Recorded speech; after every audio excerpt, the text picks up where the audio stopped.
In a debate with Mark Newman the other day, you said that BadgerCare was originally a temporary program, but it never was, the story today says.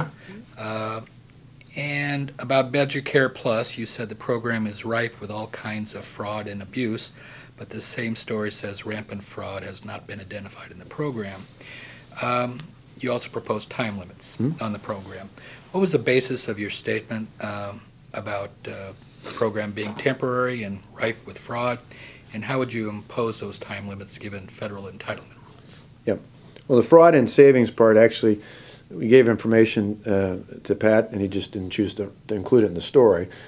You look at two state senators, Rob Coles and Mary Lassick, actually asked for an audit based upon findings in other states about this, where they do believe there was a more sizable amount of savings that could be materialized from not only efficiencies, but fraud and abuse in those states and programs that are very similar to this. So we didn't put a specific number on it. I certain if we had a chance to do an audit, as they recommended that what was blocked from actually being passed, it would have showed more than just what was listed in the story today. But there is no showing of fraud and abuse now?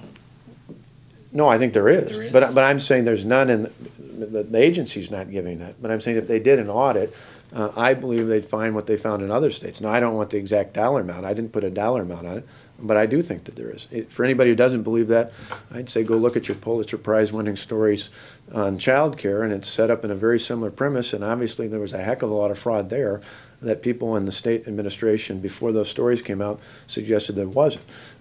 So I think an audit, what's the harm with doing an audit, as was requested by Senator Lassick and Senator Coles? On the larger part, yeah, I said it, I misspoke. What I talked about in terms of the time limits was on W-2. Okay. I made that abundantly clear. I said, you know, you got a minute and a half to answer.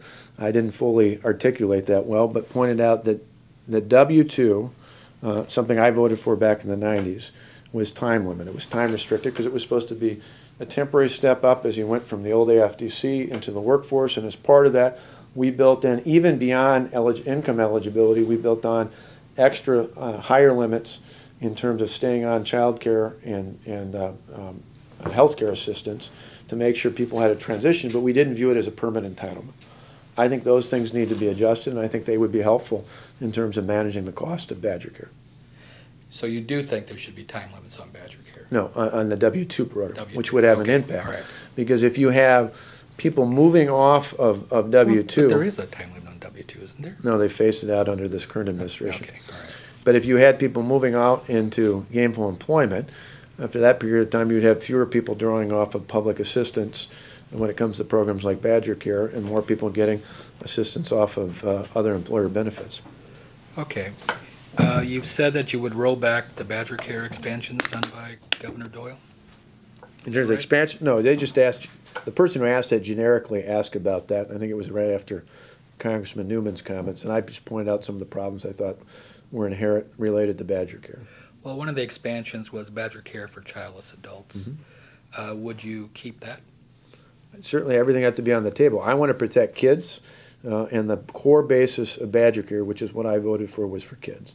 In terms of what else we looked at, I think there are other ways to modify that. I'm not looking at eliminating it, but I think there are better ways to run it more efficiently, which I also challenged your reporters on, saying Tom Barrett picked a number out of thin air in his budget proposal for $200 million worth of savings in those areas, and I don't ever remember a story questioning how he got to that number.